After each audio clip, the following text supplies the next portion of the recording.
है सारा।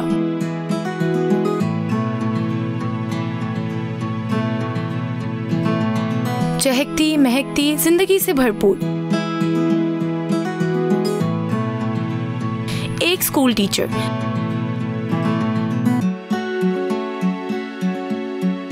अपनी माँ की आंखों का तारा और छोटे भाई की लाडली आपा। हर सुबह इसके लिए एक नई उम्मीद लाती है। माँ के हाथ की चाय, भाई की नोक-झोंक और स्कूल में बच्चों का शोर। ये थी इसकी मुकम्मल दुनिया। साथ ही टीचर आयशा के साथ स्कूल के बाद के कहकहे इसकी दिन भर की थकान मिटा देती है। आज से कुछ अरसे पहले सारा की जिंदगी एक खूबसूरत ख्वाब थी, लेकिन अब जैसे आसमान पर अचानक बादल छा गए, वो सारा जिसकी हंसी गूंजती थी खामोश रहने लगी। सुबह बिस्तर से उठना एक जंग बन गया।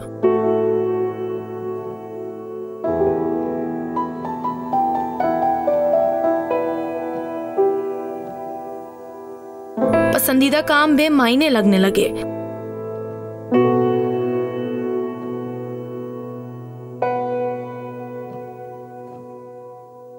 अब माँ की फिक्रमंद निगाहें थी, भाई के चेहरे पर मायूसी नुमायां थी और मोबाइल पर आयशा की मिस्ड कॉल्स। उसने किसी किले की मानंद दीवारें खड़ी कर ली थी जिसमें उसने खुद को कैद कर लिया था। मुसलसल थकावट, बेख्वाबी, भूख का मर जाना और दिल पर एक अनजाना सा बोझ। वो चमकती आंखें अब बुझी बुझी सी थीं। तवज्जो बिखरी हुई, फैसले मुश्किल। वो खुद को बेमोल और सब पर बोझ समझने लगी। जिंदगी के रंग फीके पड़ चुके थे। ये उदासी नहीं थी, ये थी मेजर डिप्रेशन डिसऑर्डर की आहट जिसने सारा की जिंदगी को अपनी गिरफ्त में ले लिया था। आजकल हम देखते हैं कि एक वर्ड जो बहुत ज़्यादा कॉमनली मिसयूज होता है वो है डिप्रेशन।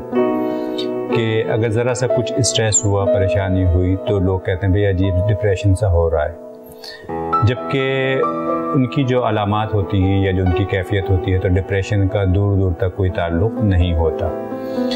ज़रा सी कोई बेचैनी हुई, उदासी हुई, मायूसी हुई और डिप्रेशन का वर्ड हम यूज़ करते हैं और फिर उसके यूज़ करने से फिर आगे जाके वो चीज़ें कुछ प्रॉब्लमेटिक शक्ल अख्तियार कर सकती हैं। तो अगर वो आम उदासी डिप्रेशन नहीं है तो डिप्रेशन है क्या? तो डिप्रेशन को समझने के लिए हमें देखना होगा कि इसकी अलामात क्या होती हैं। तो इसकी मेजर जो सिम्टम्स हैं, अलामात हैं, उसमें उदासी होना, यानी मूड जो है वो हर वक्त सैडनेस की तरफ जा रहा है, खुशी का ना होना, भूख ना लगना, नींद का ना आना, किसी काम में दिलचस्पी ना लेना। अगर इस तरह की अलामात 2 हफ्ते या इससे ज़्यादा कंटिन्यूसली रहें तो फिर हम ऐसे शख्स को कहेंगे कि ये डिप्रेशन की तरफ जा रहा है।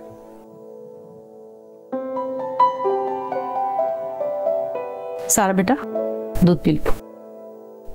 मम्मी मुझे नहीं पीना, मैं बहुत थक गई हूँ। स्कूल में बहुत काम होता है।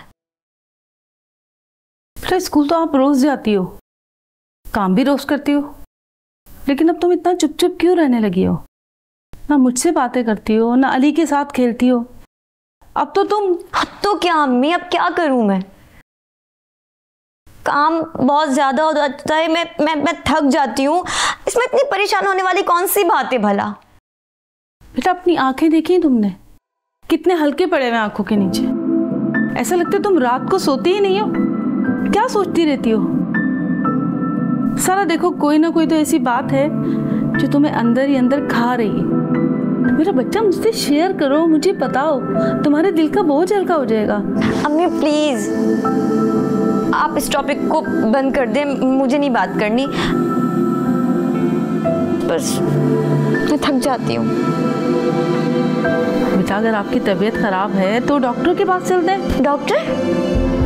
डॉक्टर के पास क्यों जाएंगे? मैं बिल्कुल ठीक हूँ।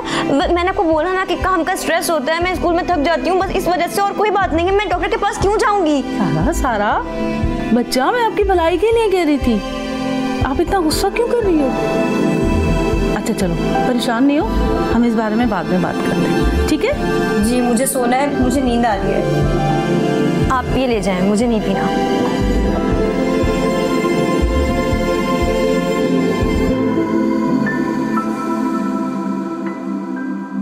थैंक गॉड सारा कि तुम आ गई।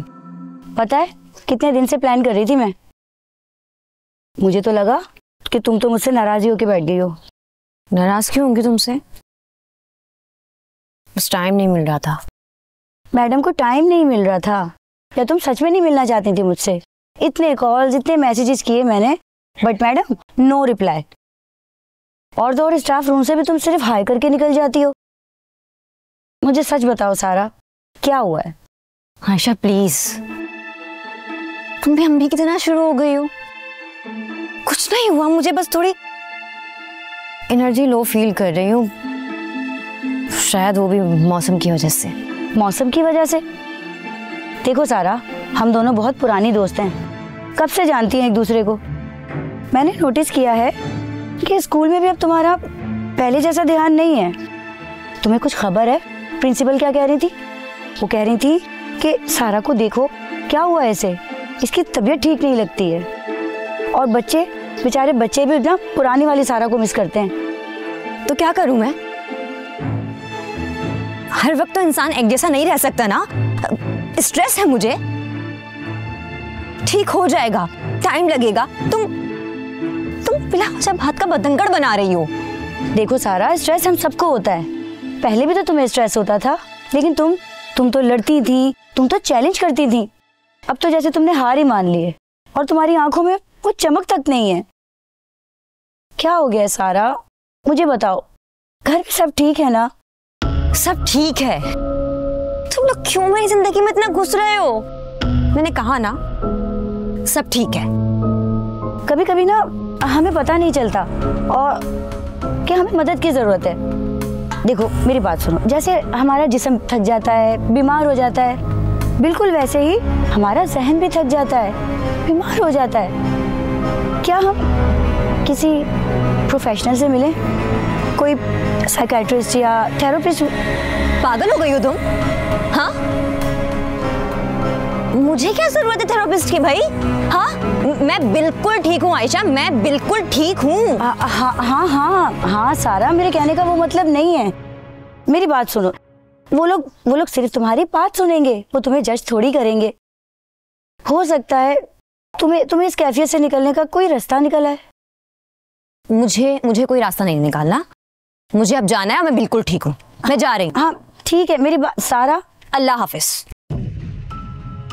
अब डिप्रेशन के बारे में बहुत से लोग कहते हैं कि भाई हो सकता है कि ये कोई दिमाग की कमज़ोरी हो। तो इस चीज़ को भी हमें समझना होगा कि अल्लाह ताला ने जब इंसान को पैदा किया तो सबके पास जो फिज़िकली, बायोलॉजिकली दिमाग तो एक जैसा ही होता है, ब्रेन जो स्ट्रक्चर है। तो फिर ये कैसे कुछ लोग जो हैं बहुत एक्स्ट्राऑर्डिनरी लाइफ गुजारते हैं और कुछ लोग जो हैं वो डिप्रेसिव मूड की तरफ चले जाते हैं। तो बेसिकली इसका ताल्लुक़ बहुत सारे जो इसके कॉजेज़ हैं उससे है, जिसमें एक चीज़ ये हो सकती है कि अगर माजी में कुछ ऐसा नेगेटिव सीन हुआ, कुछ ऐसे सर्कमस्टांसेस हुए, इंसान कुछ ऐसी चीज़ों से, ऐसे हालात से गुज़रा, तो उसकी वजह से वो डिप्रेशन की तरफ जा सकता है। अब माजी में तो जो चीज़ें हुई वो रिकॉर्ड होती रहती हैं, तो फिर वो माजी में क्यों नहीं डिप्रेशन की तरफ गया, 10 साल पहले क्यों नहीं गया? तो बेसिकली कुछ चीज़ें उन माजी के जो हमारी मेमोरीज़ हैं, एक्सपीरियंसेस हैं, उनको ट्रिगर कर देती हैं। उसकी वजह से फिर वो एक ऐसा मूड चेंज आता है, मूड स्विंग आता है कि जिसकी वजह से फिर वो कंट्रोल नहीं हो सकता। अगर मेडिकली या बायोलॉजिकली देखें तो ऑब्वियसली वो चीज़ें क्या करती हैं, वो हमारे जो ब्रेन केमिकल्स हैं उनको डिस्टर्ब कर देती हैं, जिसको न्यूरोट्रांसमीटर्स कहते हैं, जिसमें सेरोटोनिन आ जाता है, डोपामिन आ जाता है। जब हमारे ये केमिकल्स डिस्टर्ब होते हैं तो उसकी वजह से फिर इंसान डिप्रेशन की तरफ जा सकता है। बहुत सी दफ़ा ऐसा भी होता है कि हमारे जो ब्रेन के डिफरेंट फंक्शंस हैं वो मुतासिर होते हैं, इसकी वजह से इंसान डिप्रेशन की तरफ जाता है।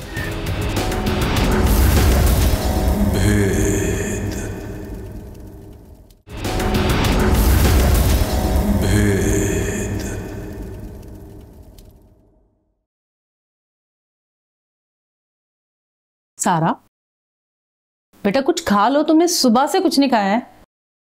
सारा बेटा तुम्हारी पसंद के नूडल्स बनाए मैंने। आपी अम्मी, आपको पता है आज स्कूल में ड्राइंग कंपटीशन था, उसमें मुझे सेकंड प्राइज मिला है, ये देखें। अली आराम से खाओ। सॉरी आपी, तो मैं क्या कह रहा था, ये देखें मेरी ड्राइंग।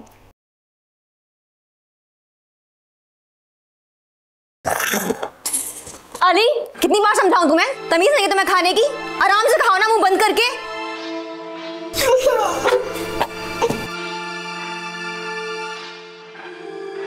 क्या हो गया तुम्हें? क्या किया तुमने ये अली के साथ?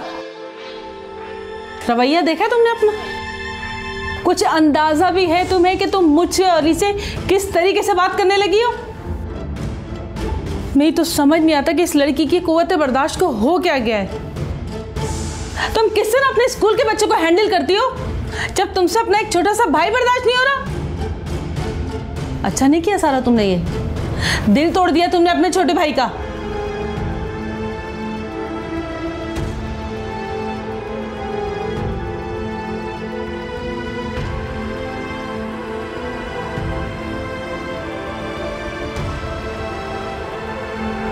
कैसी हो आयशा? जी आंटी मैं बिल्कुल ठीक, अल्लाह का शुक्र। क्या हुआ, आप कुछ परेशान लग रही हैं? सब ठीक तो है? सारा तो ठीक है ना? हाँ बेटा, मैंने उसी की बात करने के लिए तुम्हें फ़ोन किया है। बेटा तुम उसके साथ काम करती हो, मुझे ये बताओ कि स्कूल में सब कुछ ठीक चल रहा है ना? काम का ज़्यादा लोड तो नहीं है आजकल सारा पर? नहीं आंटी, काम का तो इतना कोई ज़्यादा लोड नहीं है, वही रूटीन का ही है। लेकिन सारा की तरफ से ना मैं भी बहुत परेशान हूँ। आपको पता है आज प्रिंसिपल भी पूछ रही थी कि सारा को आखिर हुआ क्या है। गैर हाजिर भी रहने लगी है और तो और दिन ब दिन उसकी कारकर्दगी भी नीचे आती जा रही है। वही तो मैं कह रही हूँ कि आखिर सारा को हुआ क्या है। वो तो किसी से सीधे मुंह बात ही नहीं करती, ना खाती है ना पीती है। यहाँ तक कि कल अली अपना प्राइज लेकर इतना खुशी खुशी उसके पास गया, मगर उसने देखा भी नहीं और उसे झड़क दिया। ओहो, ये तो वाकई बहुत परेशानी की बात है। अच्छा आंटी, आप मुझे एक बात बताएं, घर में कोई लड़ाई झगड़ा तो नहीं हुआ या कोई परेशानी? नहीं बेटा, घर में कुछ भी लड़ाई झगड़ा नहीं हुआ, सब बहुत अच्छा चल रहा है। पता नहीं मेरी हंसती खेलती बच्ची को किसकी बुरी नजर लगी है। आंटी एक बात बताएं, कोई ऐसा रिश्ता तो नहीं आया है जिससे वो राजी ना हो, या फिर आपसे झगड़ा तो नहीं हुआ उसका, या खुदा ना खास्ता घर में कोई माली परेशानी तो नहीं चल रही? नहीं, ना उसका कोई रिश्ता आया है ना घर में कोई मसला है। मुझसे लड़ाई का तो सवाल ही पैदा नहीं होता।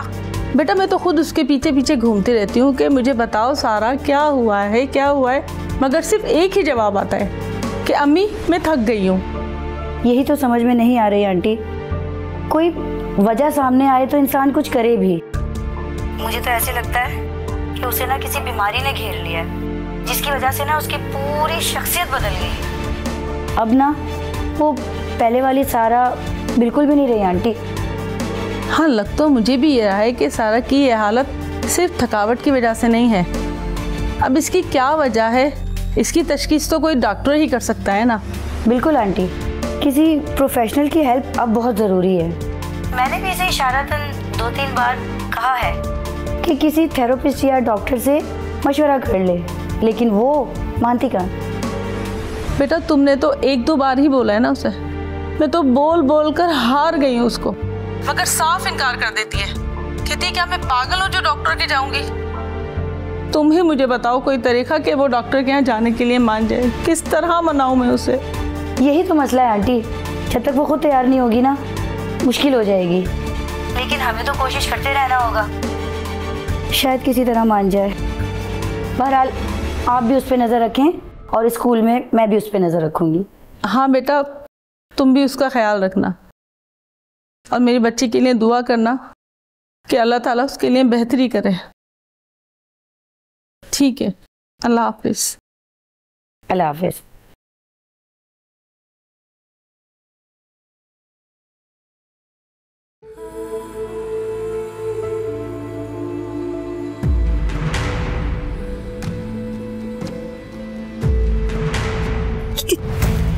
क्या हो गया है मुझे? ये मैं क्या कर रही हूँ? एक लफ्ज भी समझ नहीं आ रहा। सही क्या है, गलत क्या है, कुछ पता नहीं चल रहा। ऐसा लग रहा है जैसे दिमाग बिल्कुल खाली हो गया है, सुन हो गया है। मैं ऐसी तो नहीं थी। ये पेपर्स चेक करना तो मेरा काम था, मेरी जिम्मेदारी। कल तो बैठकर ये काम करती थी, अब ये पहाड़ लग रहा है।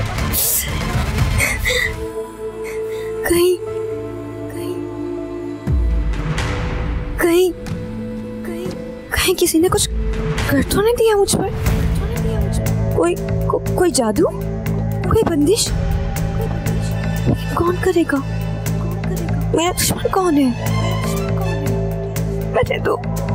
मैंने तो कभी किसी का बुरा नहीं चाहा, किसी का दिल नहीं दुखाया जानबूझकर। फिर मेरे साथ ऐसा क्यों हो रहा है? क्यों मुझे कुछ समझ नहीं आ रहा? क्यों मुझसे कुछ हो नहीं पा रहा? या अल्लाह, ये कैसा इम्तिहान है?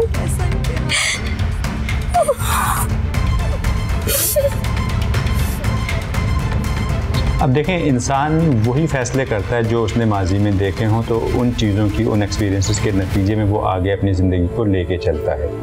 अब चूँकि डिप्रेशन के केसेस तो हमारे घरों में ऐसे नहीं होते कि हर घर में मौजूद हैं या सराउंडिंग में मौजूद हैं, रेयर केसेस होते हैं। तो जब कभी कोई ऐसा केस आता है कि जिसमें इंसान बहुत ज़्यादा उदास है, अलग थलग हो गया, किसी काम में दिलचस्पी नहीं ले रहा, तो पहले तो घर वालों का ये इंस्टांस होता है कि ये जो है काम से जान छुड़ा रहा है, या फिर लोग कहते हैं कि इसकी तबीयत में अजीब चिड़चिड़ाहट हो गई है, या अगर ये चीज़ें फर्दर कंटिन्यू हों तो लोग कहते हैं कोई जादू वगैरह तो नहीं करा दिया, ये ऐसा कैसे हो गया कि एक शख्स बिल्कुल एक्टिव था और फुल स्विंग में लाइफ चल रही थी और एकदम से डाउन हो गया, तो यकीनन कोई जादू होगा।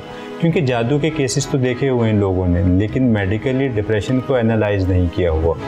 तो इस वजह से ये चीज़ें सबब बनती हैं कि लोग जो हैं बजाय इसके कि वो मेडिकल हेल्प की तरफ जाएं, वो इन चीज़ों में चले जाते हैं और फिर कुछ लोग बाबाओं के चक्कर में लग जाते हैं और वो केस वर्स्ट होता रहता है।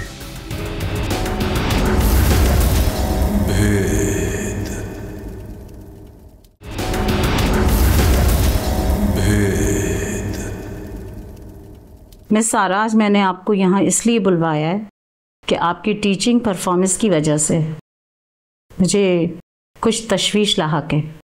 कुछ हफ्तों से मुझे पेरेंट्स की कंप्लेन मौसूल हुई हैं। उन लोगों का कहना है कि आपकी कोई ख़ास तवज्जो भी नहीं है क्लास में, जिसकी वजह से बच्चों को लेसन भी नहीं याद हो पाता जो सिलेबस में है, और उनका होमवर्क भी कोई ख़ास चेक करने में तसलसल नहीं है।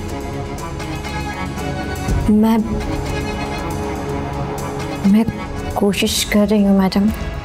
मैं जानती हूँ सारा, आप बहुत बेहतरीन टीचर हैं हमारे स्कूल की। इसी परफॉर्मेंस की वजह से हमारे स्कूल को कभी भी आपसे कोई शिकायत नहीं हुई है, ना ही पेरेंट्स को। हम आपकी मेहनत और लगन की कदर करते हैं, लेकिन हमारे स्कूल की रेपुटेशन है कि हम बच्चों की तालीम का मेयार बेहतर से बेहतर बना सकें। ये हमारी जिम्मेदारी है। इसी बुनियाद पर मैं आपसे पूछना चाहती हूँ कि आपके साथ कोई मसला है या स्ट्रेस है, या फिर आप अपनी टीचिंग प्रोफेशन से तंग आ गई हैं? नहीं मैडम, ऐसी तो कोई बात नहीं है। मुझे बच्चों को पढ़ाना अच्छा लगता है। या फिर आप अपनी सैलरी में इजाफा चाहती हैं? तो मिस सारा, मैं आपको बता दूं कि हमारी मैनेजमेंट ने 2 महीने में सबकी सैलरी में इजाफा करने का बोला है, और जाहिर है आप हमारी सीनियर टीचर हैं, तो आपकी सैलरी में भी इजाफा होगा, जो आपके लिए मोटिवेशन में इजाफे का बाहिस बनेगा। सैलरी की कोई बात नहीं है, ऐसी कोई प्रॉब्लम नहीं है। ठीक है, देखिए मिस सारा, अगर आपको ब्रेक चाहिए कुछ दिनों के लिए तो आप ले सकती हैं, रिलैक्स हो जाएंगी, और हम आपकी जगह मिस आयशा को कह देंगे कि वो आपकी क्लास को मैनेज कर लेंगी। कभी कभी ब्रेक बहुत ज़रूरी होता है। मिस सारा, मैं आप पर एक बात वाज़ेह कर देना चाहती हूँ। अगर ब्रेक के बाद भी आपकी परफॉर्मेंस में बेहतरी ना आई और कंप्लेंट्स का इसी तरह सिलसिला जारी रहा तो मुझे मजबूरन आपसे इस्तीफ़ा लेना होगा, क्योंकि मुझे ऊपर से बहुत प्रेशर है, ख़ास तौर पर पेरेंट्स का, और अब कोई कंप्रोमाइज़ नहीं।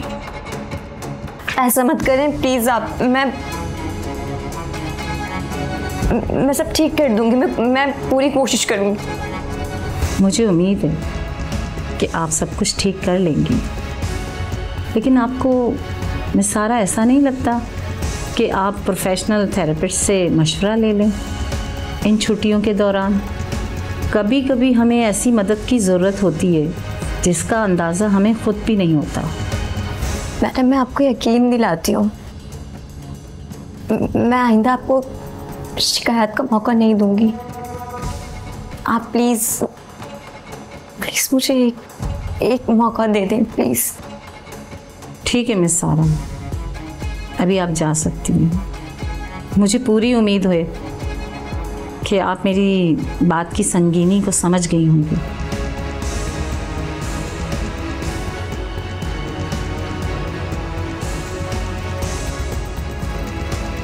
सारा, सारा, सारा रुको, क्या हुआ? तबीयत ठीक है तुम्हारी? इंशा कुछ भी नहीं बचा। कुछ भी ठीक? सब कुछ खत्म हो गया। अरे मेरी बात सुनो, मैं तुम्हारी दोस्त हूँ ना। मुझे बताओ प्रिंसिपल ने क्या कहा है, बताओ। कुछ चीज़ों का ख़त्म हो जाना ही बेहतर होता है आयशा। कम से कम सुकून तो मिल जाएगा, बोझ तो उतर जाएगा सब पर। कैसी बातें कर रही हो सारा? सारा, सारा, सारा, सारा। अब देखें, अगर घर वाले इस चीज़ को समझें कि ये कोई मेंटल इलनेस का इशू है और वो डॉक्टर की तरफ लेके जाएं from the very first step, तो ये तो बहुत ही अच्छी चीज़ है। लेकिन ऐसा भी नहीं है कि फौरी तौर पे हमें साइकियाट्रिस्ट के पास जाना चाहिए। जब कभी कोई इस तरह की सिचुएशन डेवलप हो तो पहले साइकोलॉजिस्ट को कंसल्ट करना चाहिए, ताकि वो टॉक थेरेपी के ज़रिए या डिफरेंट थेरेपीज़ के ज़रिए उस प्रॉब्लम को एड्रेस करें। और अमूमी तौर पे अगर इनिशियल स्टेज में चले जाएं तो वो प्रॉब्लम बग़ैर दवाओं के सही हो जाता है। लेकिन अगर प्रॉब्लम वर्स्ट शक्ल अख्तियार करे, इंसान के दिमाग में सुसाइडल थाट्स आना शुरू हो जाएँ, सेल्फ हार्म की तरफ जाना शुरू हो जाए, तो फिर ये वो कंडीशन है कि इंसान घर वालों को वेट नहीं करना चाहिए और फौरी तौर पे डॉक्टर के पास, साइकियाट्रिस्ट के पास लेके जाना चाहिए। क्योंकि ऐसी सूरत में फिर हम ये देखते हैं कि अगर पेशेंट को फौरी तौर पे मेडिसिन का इस्तेमाल ना करवाया जाए तो फिर वो चीज़ें और ज़्यादा वर्स होती हैं, और फिर इसी वजह से हमें इस तरह के केसेस नज़र आते हैं कि किसी ने सुसाइड कर ली, कोई जान की बाजी हार गया, कोई ज़िंदगी से की जंग लड़ के थक गया और उसने अपनी जान दे दी। तो ये सारी कहानियाँ कैसे बनती हैं? वो उसी वक्त बनती हैं कि जब कोई उसको देखने वाला नहीं होता, कोई उसकी केयर करने वाला नहीं होता, कोई उसको डॉक्टर के पास ज़बरदस्ती पकड़ के लेके जाने वाला नहीं होता। तो ऐसे पेशेंट्स को कभी इग्नोर नहीं करना चाहिए।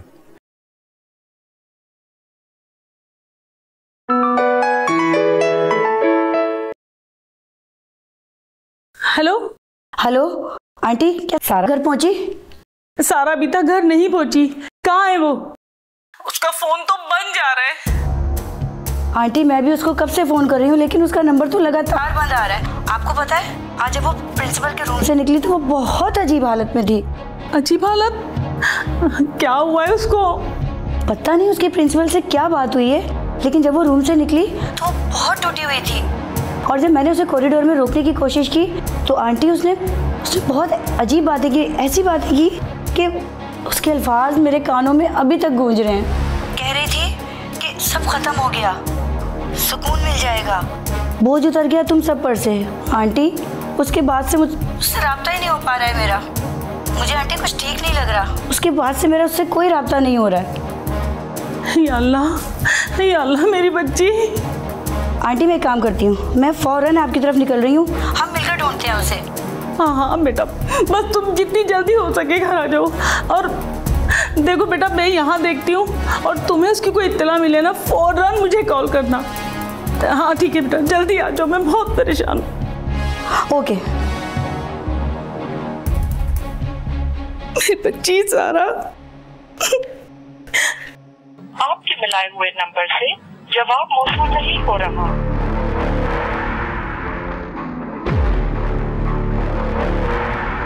आंटी आप बताएं अब हमें क्या करना चाहिए? हम ऐसे हाथ पर हाथ धरे तो नहीं बैठ सकते। उसका फोन सलसल बंद आ रहा है। मेरी कुछ समझ नहीं आ रहा, मेरा दिल बैठा जाता है। आंटी हमें ना पुलिस स्टेशन चल के रिपोर्ट करनी चाहिए मिसिंग पर्सन की। इस तरह वो भी तलाश शुरू कर देंगे। आपको नहीं पता, आज जब वो प्रिंसिपल के रूम से निकली तो बहुत अजीब टूटी हुई लग रही थी। उसकी बातों से लग रहा था कि उसके सोचने समझने की सलाहियत बिल्कुल ख़त्म हो गई है। सही कह रही हो तुम, बिल्कुल सही कह रही हो। हमें पुलिस स्टेशन जाना चाहिए, अब मजीद देर करना ठीक नहीं है। अली बेटा, मैं पुलिस स्टेशन जा रही हूँ सारा आपी को ढूंढने, ठीक है? जी अम्मी। ये मैं अपना मोबाइल घर पे छोड़ के जा रही हूँ। अगर सारा आपी आ जाए तो फौरन आयशा बाजी के नंबर पे कॉल करके मुझे बताना, और डरना नहीं, घबराना नहीं। अल्लाह पाक है ना, सब ठीक हो जाए। उठो। अब देखें, एक शख्स जब अपनी ज़िंदगी की जो नॉर्मल एक्टिविटीज़ हैं उसमें इंटरेस्ट नहीं ले रहा और ख़ुद को आइसोलेट कर लिया है, तो उसके दिमाग में ये ख्याल आता है कि मैं बिल्कुल बेकार हूँ, मैं कुछ नहीं कर सकता। अब ये सारी चीज़ें वो कोई जानबूझ के नहीं कर रहा, उसकी जो ब्रेन केमिस्ट्री है वो चेंज हो रही है, जो न्यूरोट्रांसमीटर्स हैं उनकी फंक्शनिंग डिस्टर्ब हो रही है, वो केमिकल्स रिलीज़ नहीं हो रहे कि जो उसको मोटिवेट करें, जो उसको एहसास दिलाएं कि लोगों के साथ मिलना है, लोगों के साथ बातचीत करनी है, और वो आइसोलेशन की तरफ जा रहा है। इस सूरत में क्या होता है कि घर वाले भी कहते हैं कि ये अजीब बेजार हो गया है ये, और इसकी वजह से रिलेशनशिप्स मुतासर होना शुरू होते हैं। काम में दिलचस्पी नहीं लेता, ऑफिस वगैरह में जाता है, वहाँ पे परफॉर्मेंस सही नहीं देता, तो इसकी वजह से काम की परफॉर्मेंस ख़राब होने की वजह से उसको यकीनन वहाँ पे चीज़ों का सामना करना पड़ता है, डांट का सामना करना पड़ता है। अगेन वो चीज़ें उसको ये बात बावर करवाती हैं कि तुम बेकार हो, तुम कुछ नहीं कर सकते, तुम किसी काम के नहीं हो। इसके नतीजे में ऐसे शख्स का जो एक सेल्फ़ इमेज है वो भी सबोटाज होता है और सेल्फ़ इस्टीम वो भी डिस्टॉर्ट होती है। नतीजतन ये दोनों चीज़ें मिलकर उसके कॉन्फिडेंस को शैटर्ड करती हैं। अब वो शख्स मज़ीद आइसोलेशन की तरफ जाता है, क्योंकि अब वो तो बेकार हो गया, कुछ करने के काबिल नहीं है, तो वो फिर अपने आप को फर्दर आइसोलेट करता है और चीज़ों से अलहदगी इख्तियार करता रहता है।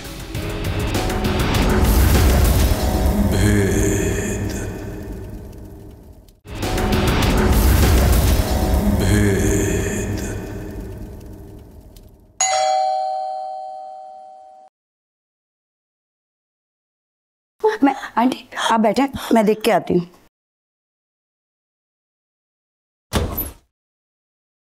सारा, सारा कहाँ चली गई थी तुम ठीक हो ना? आओ अंदर आओ।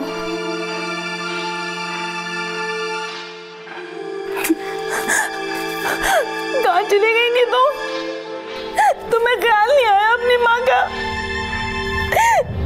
मेरी जान निकाल दी तुमने। कहाँ चली गई थी मेरी बच्ची?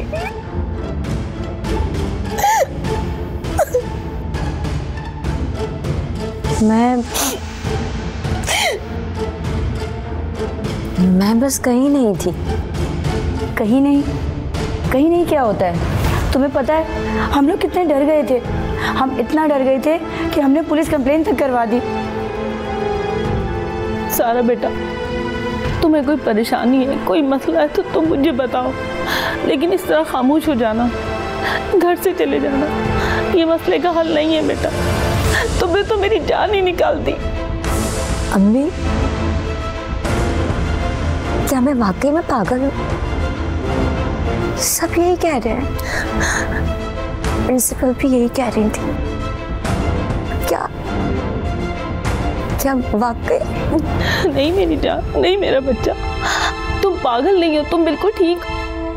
बस तुम्हारी थोड़ी सी तबीयत खराब है, वो हम किसी अच्छे से डॉक्टर को दिखाएंगे तो सही हो जाएगी। जी बिल्कुल ठीक कह रही हैं सारा, तुम हम सब के कहने पे एक बार डॉक्टर को दिखा लो प्लीज। कोई फायदा नहीं होगा,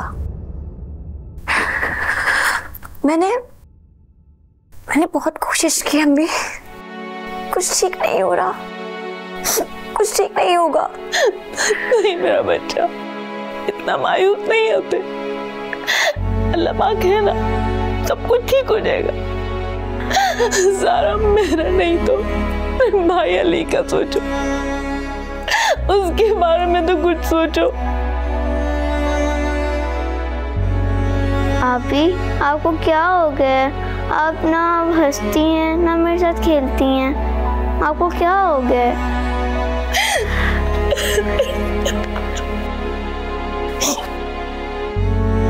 मम्मी, क्या मैं पहले जैसी हो सकती हूँ? सब कुछ ठीक हो जाएगा। ये जान मेरी गुड़िया, सब ठीक हो जाएगा। अल्लाह ताला है ना, सब बेहतर हो जाएगा। इसको समझाओ आयशा। बिल्कुल आंटी, बिल्कुल ठीक कह रही हैं। हम सब तुम्हारे साथ हैं, तुम भला अकेली थोड़ी हो। अम्मी, मैं चलूंगी डॉक्टर के पास, सब ठीक हो जाएगा, मैं ठीक हो जाऊंगी।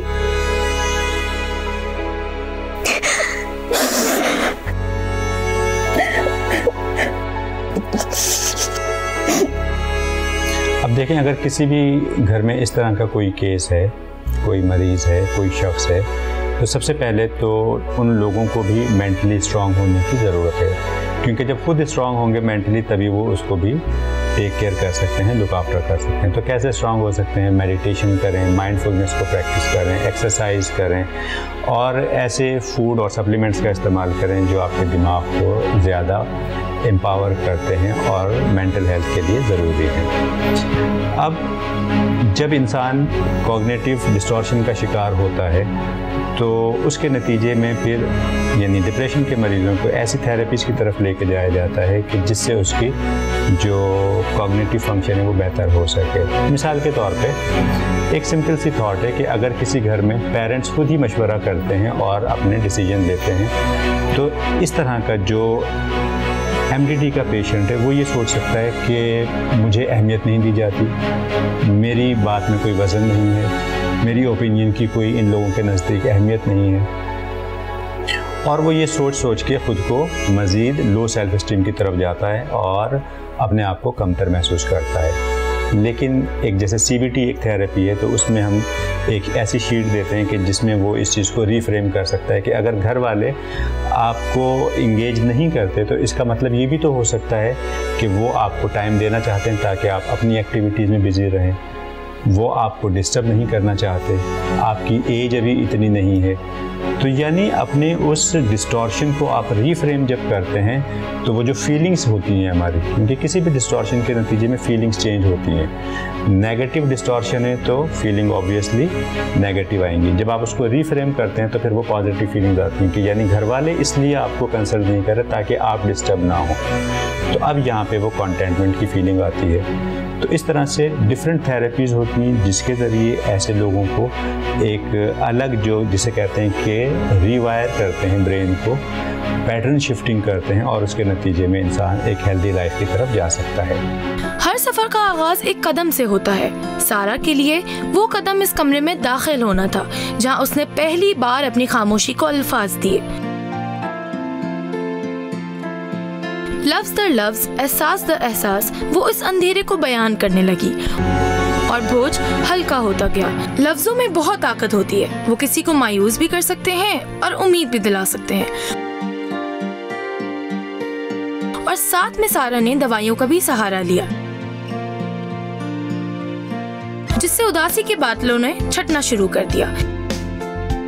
घर की फिजा में खामोशी की जगह गुफ्तगू ने ले ली, रिश्तों में गर्म जोशी लौटी, दोस्ती का रंग भी गहरा हुआ। आयशा का साथ मजबूत सहारा बना। जिंदगी की छोटी खुशियां दोबारा अपनी तरफ खींचने लगी। हर नई सुबह एक नया मौका लगने लगी। रास्ता अभी बाकी था, लेकिन मंजिल की तरफ बढ़ने का हौसला लौट आया था, क्योंकि उसने सीखा था कि गिरना नहीं, गिरकर ना उठना कमजोरी है। मेजर डिप्रेशन डिसऑर्डर एक संगीन हकीकत है, लेकिन ये कोई उम्र कैद नहीं। सही मदद, इलाज, अपनों का साथ और खुद पर यकीन हर अंधेरे को दूर कर सकते हैं।